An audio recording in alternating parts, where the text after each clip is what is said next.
Hey, what's up? Welcome back din sa ating channel dito sa Mobs TV. Alright, so tayo nagbabalik muli mga babayan at ngayon ay pag-uusapan natin etong balita na kung saan ay sinupalpal ng ating Pangulong Bongbong Marcos. Ito pong si Harry Roque mga babayan. Okay, so dahil nga po dyan sa kanyang sinasabi dito, makikita natin mga kababayan, ang sabi niya dito, Marcos Jr., you are the root problem. 3 years is a long time. Your time is up. Resign. Pinagre-resign niya mga kababayan ang ating Pangulong Bongbong Marcos. Alam naman natin kung ano ang nasa likod ng kanyang sinasabi na to, na mag-resign ang ating Pangulong Bongbong Marcos. Ito mga kababayan, ay isang galawang kaduwagan. Duwag ka, Harry Roque. Bumalik ka ng Pilipinas, sarapin mo yung kaso mo. Alam naman natin sino ba susunod pagka natanggal o bumaba sa pwesto ang ating Pangulong Bongbong Marcos? 'Di ba yung BP? Yan yung kanyang gustong gawin. Yan yung kanyang sinasabi. Yan yung gusto nilang mangyari. Yung makaupo ka agad si BP Sara Duterte. Atat lang. Hindi kayo makapag-antay. Bakit? Nauubos na ba ang oras mo, Harry Roque? Konti na lang. Mahuhuli ka na. Kaya nagtatawag ka na o nananawagan ka ng PBBM resign.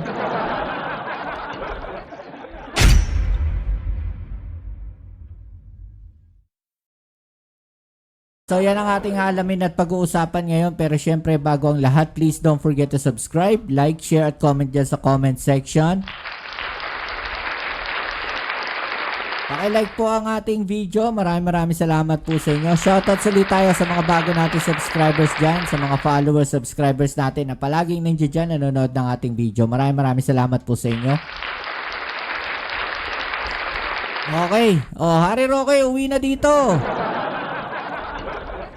Ang lakas ng loob mo mambati ko sa ating gobyerno tapos nandiyan ka sa Netherlands. Diba? Sabi niya dito mga babayan, Marcos Jr., you are the root problem. 3 years is a long time. Your time is up. Resign.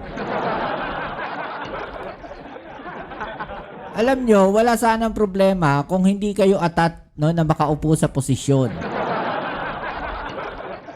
Okay? Ang problema kasi ganito mga kababayan, nabuking yung mga nangyayari doon po sa mga pogo nila. Okay, kung totoo man na etong si Atty. Harry Roque ay konektado dyan sa mga pogo na yan, posibleng pati po siya ay madamay at madawit po dyan. Kaya naman medyo kabado siya. Kasi ang posibleng mangyari po dyan, hindi ko sinasabing eto mismo yung mangyayari Okay. Ang posibleng mangyari po dyan mga kababayan, kung sakaling mapapatunayan na ang pogo ay konektado dito kaya Atty. Harry Roque, hindi lang huyo ng magiging kaso niya. Patong-patong po ang magiging kaso niya ni Atty. Harry Roque. Kababayan, so kaya gusto nilang makauwi o makapwesto kaagad. Sorry para makapwesto kaagad ang ating Vice President Sara Duterte. Kaya gusto nila patanggal agad o pag-resignin ng ating Pangulong Bongbong Marcos para makaupo yung Vice Presidente. Yun yung succession Di ba mga kababayan? Pag umalis o natanggal ang ating Pangulong Bongbong Marcos, si BP Sara ang uupo, mga kababayan. Pag si BP Sara ang uupo, babalik yan dito sa Pilipinas. Sigurado yan. Diba? So pag bumalik siya rito, matatabunan na naman yung mga usapin sa pogo na yan. Mawawala na yan. Pati si Alice Guo, mawawala na yan, mga kababayan. Lalala na naman, yung pagdagsa o dadagsa na naman ang mga incheck dito sa atin. Gusto kasi ata nila sila yung magtamasa mga kababayan At unti-unti nang nabubuking o nabubuko o nalalaman ng sambayan ng Pilipino ang mga pinaggagawa nila. O, basahin muna natin to mga kababayan. No? Former presidential spokesperson Harry Roque blasts President Ferdinand Marcos Jr. following his directive for a cabinet reshuffle. No? Yung courtesy resignation niya, yung kanyang mga gabinete, mga kababayan. Okay, so Roque says Jr. himself is the problem, urging him to resign and not put the blame on his cabinet officials. Ito nga pala to si Harry Roque. Ang sinasabi ng ating Pangulong Bongbong Marcos, magsha-shuffle siya, no, ng mga tao, ng gabinete. 'Di ba? Kailangan natin palitan yung mga nandiyan sa cabinet members na hindi nagpe-perform ng maayos. Yun yung gusto mangyari ng ating Pangulong Bongbong Marcos. Kahit naman sa administrasyon ninyo, nagsha-shuffle din kayo ng cabinet members. Kahit sinong presidente, o kahit sinong administrasyon, nagtatanggal ng mga cabinet members yan, nagpapalit ng mga cabinet members yan. No, kung sa tingin nila na hindi effective, no, yung tao na yon at hindi niya nagagawa ng maayos yung kanyang trabaho, papalitan talaga ng administrasyon yan. No, huwag niyong sisihin yung Pangulong Bongbong Marcos at huwag niyong gawing puntos yon, no, para sabihing mahina ang ating Pangulo. Di ba? Yun ang problema sa inyo. Lahat, sinasabi natin, no, lahat na lang ng gagawin ng Pangulong Bongbong Marcos, nakatutok sila. No, lahat ng gagawin ng Pangulo, kahit maganda ang intensyon, palalabasin nilang masama. Dahil para sa kanila, sila lang yung magagaling. Para sa kanila, sila yung dapat nandyan sa pwesto. Sino ngayon, mga kababayan, ang sabik na sabik sa posisyon? Sino ngayon, mga kababayan, no, ang matatawag nating ayaw bumitaw, no, o sakim sa kapangyarihan? Kung ganyan ang kanilang mindset. Kung ang mindset nila is sila lang ang makaupo sa posisyon, sila lang ang maupo sa pwesto, sino ngayon, no, ang matatawag nating sakim sa posisyon, sakim sa kapangyarihan, no, sakim sa pwesto, sakim sa upuan? Di ba? Napakalinaw kung sino, mga kababayan. Di ba? Hindi na ako magsasabi kung sino, kayo na mag-comment diyan sa ibaba. Okay. So ito, komento nga dito. Ayan, no. Oh. Uwi ka na, Mars. Nag-aantay si Mr. Supra, walang saplot. Oh. As okay na si PBBM kesa naman kay Sara na walang ginawa sa araw-araw kundi manira. Oh, okay, oh. Ito pa sabi dito, it is easy to say that for your benefit. Are you really a lawyer? Oh, di ba? Totoo naman eh. Ikaw ang magbebenepisyo dyan pagka nag-resign ang ating Pangulong Bongbong Marcos. Ikaw ang makikinabang dyan. No? Dahil mababaliwala lahat yung kasong isinampa sa'yo. Diba? Matatabunan lahat yung issue na yan, mga babayan. Ganun kalinaw. No, itong panawagan na to ni Harry Roque ng pagre-resign ng ating Pangulong Bongbong Marcos, napakalinaw po ng kanyang intention dito, mga kababayan.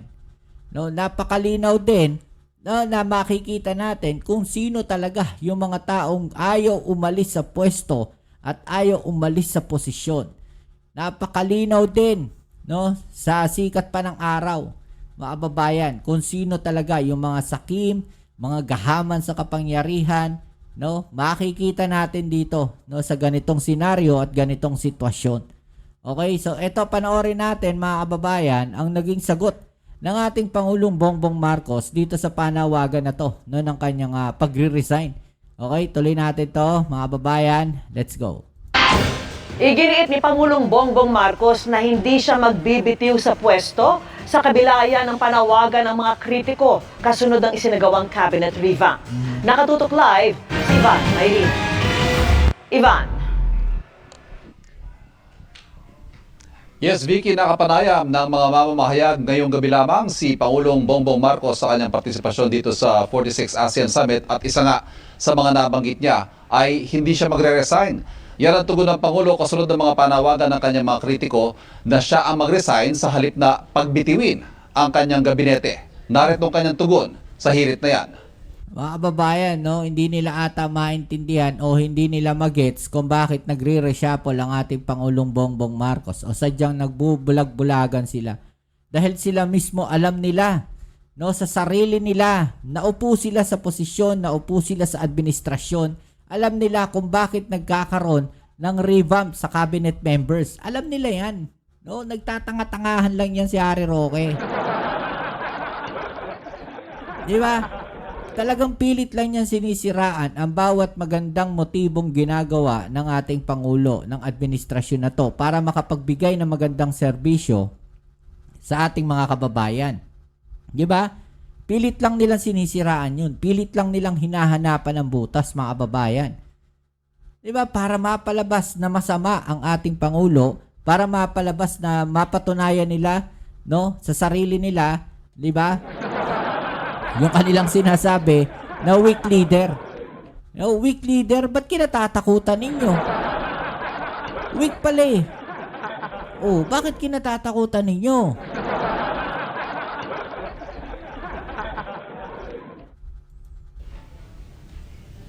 Kung gagawin nyo. At wala sa ugali ko yung tinatakbuhan ng problema. Di ba? Wala sa ugali ng ating Pangulo ang tinatakbuhan ng problema. Hindi kagaya mo, Harry Roque. No? Harapin mo yung kaso mo. No, yung Pangulo nga natin nandito sa kabila ng pagbabatikot sa kanya. Tuloy lang yung kanyang trabaho. After ng eleksyon, anong ginawa niya?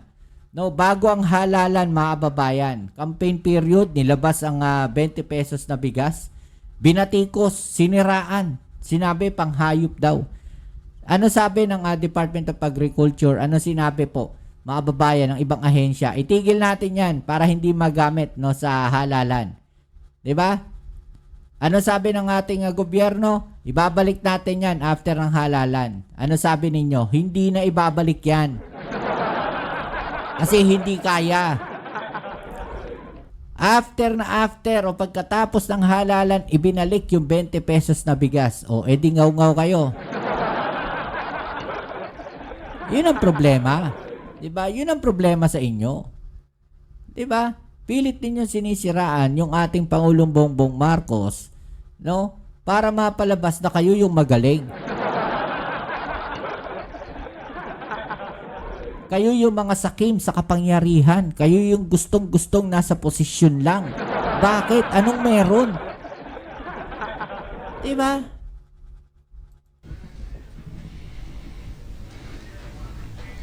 Sinabi rin ng Pangulo na nagpapatuloy ang maigting na pagsusuri sa performance sa kanyang gabinete at mga heads of agencies. Hindi naman daw kasi para pagpapapogi lang ang kanyang ginagawang cabinet revamp at mas malaliman daw ang kanyang ginagawang performance review.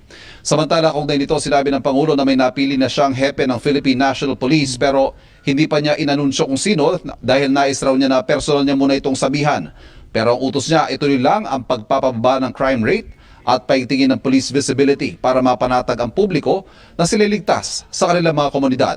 Yan yung kailangan, yung police visibility. Yung lagi nating sinasabi, mga kababayan. Mas maraming pulis sa lansangan, visible ang mga pulis sa kalsada, visible sila na nagpapatrolya. Hindi lang po sa gabi, maging sa umaga, nandiyan sila, nakikita sila, mga kababayan. No, talaga namang mababawasan ng crime rate pagka ganyan. Pero kailangan pa rin, no, ng kamay na bakal ng ating Pangulong Bongbong Marcos pagdating sa ganyan. Natanong din ng Pangulo tungkol sa impeachment proceedings laban kay Vice President Sara Duterte na nakatakdang magsimula sa susunod na linggo. Ayon sa Pangulo, hindi nagbagong kanyang posisyon na ayaw niya na impeachment. Pero kailangan na lang hayaang gumulong ang proseso. I didn't want impeachment. Isa pa yung impeachment na yun, paulit-ulit yung tanong sa ating Pangulong Bongbong Marcos. Sinabi na nga niya dati pa, no, na ayaw niya ng impeachment bago pa nagsimula yan. Diba?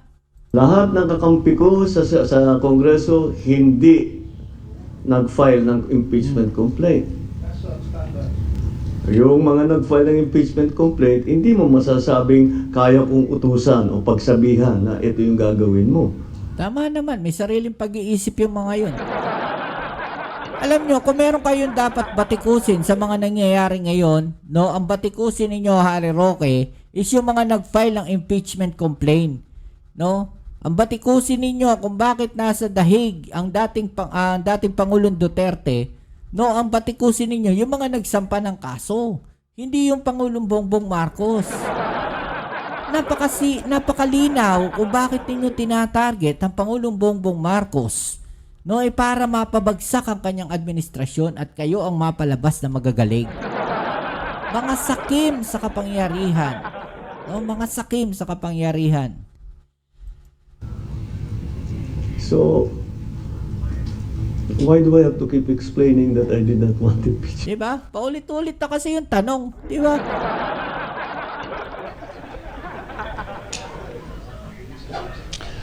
Samantala, Vicky, balik Pilipinas ngayong gabi ang Pangulo. Oo. Diba? Paulit-ulit na yung tanong eh. Yung tanong tungkol sa impeachment, mga kababayan, paulit-ulit na yan. Kung meron kayong dapat batikusin, no, kung meron kayong dapat banatan ninyo yung mga nag-file ng kaso. Yung mga nag-file ng impeachment.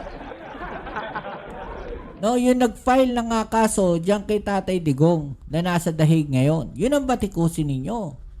Diba? Hindi para idamay ninyo ang Pangulong Bongbong Marcos. Anong kinalaman niya dyan? Una-una, no, lagi natin sinasabi mga kababayan, no, kahit matapos ang termino ng ating Pangulong Bongbong Marcos, hindi na siya pwedeng umupo kabaligtaran doon sa sinasabi ninyo, no, na hindi na siya aalis sa pwesto. Nasa ano yan? No, nasa konstitusyon yan. Huwag ninyong bulagin yung ating mga mamamayan. Pilit ninyo sinasabi, lagi ninyo sinasabi, no? Kaya ganyan ginagawa nila kasi ayaw na nila umalis sa pwesto, ayaw na nila umalis sa pwesto. Eh sino ba ngayon yung mga nakikita nating parang agahaman sa posisyon? Ha? Sino ngayon? No, nakikita nating ayaw humarap o ayaw umano sa posisyon, ayaw umalis sa posisyon. 'Di ba? Oh, ito pa, isa mga panoorin pa natin to, isang balita na to mga kababayan. Galing naman po sa PTV. Okay, so ito. Kinumpirma ni Pangulong Ferdinand R. Marcos Jr. na nakapili na siya ng susunod na hepe ng Philippine National Police. Siya ang papalit sa outgoing na si PNP Chief Romel Marbil. Pero hindi pa pinangalanan ng Pangulo kung sino ang napili niyang mamuno sa hanay ng pulisya. Kailangan pa kasing kausapin muna niya ang napiling opisyal bago ito formal na ianunsyo. I would rather not use this forum to announce that. I think I should talk to them first because the official decision has not been made. Clarify ko lang po, Mr. President. May napili na po kayo? May? May napili na po kayo? Meron na. Nang tanungin naman ng Pangulo kung ano ang direktiba niya sa mauupong bagong hepe ng PNP, iginiit niya na alam na raw nito ang dapat gawin. Yung response time natin, bumaba na rin, especially in the urban areas.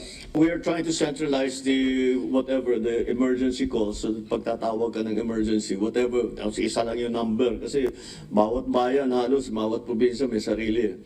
So we'll centralize it para maging mas mabilis at diretso kagad makadispatch ng pulis pagka may problema. Kaugnay naman sa cabinet revamp, sinabi ng Chief Executive na hindi pagpapapogi ang courtesy resignation sa kanyang gabinete. Gusto lang daw makita ng Presidente na malaman ang problema ng mga ahensya. As we were doing the performance review, Okay. and when we see shortfalls in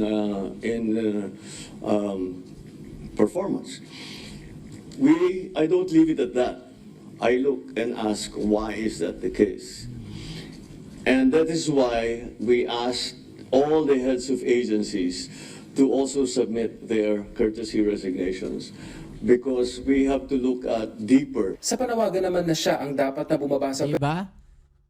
Pinag-aaralan ng ating Pangulong Bongbong Marcos yung bawat ahensya. Yun yung sinasabi natin.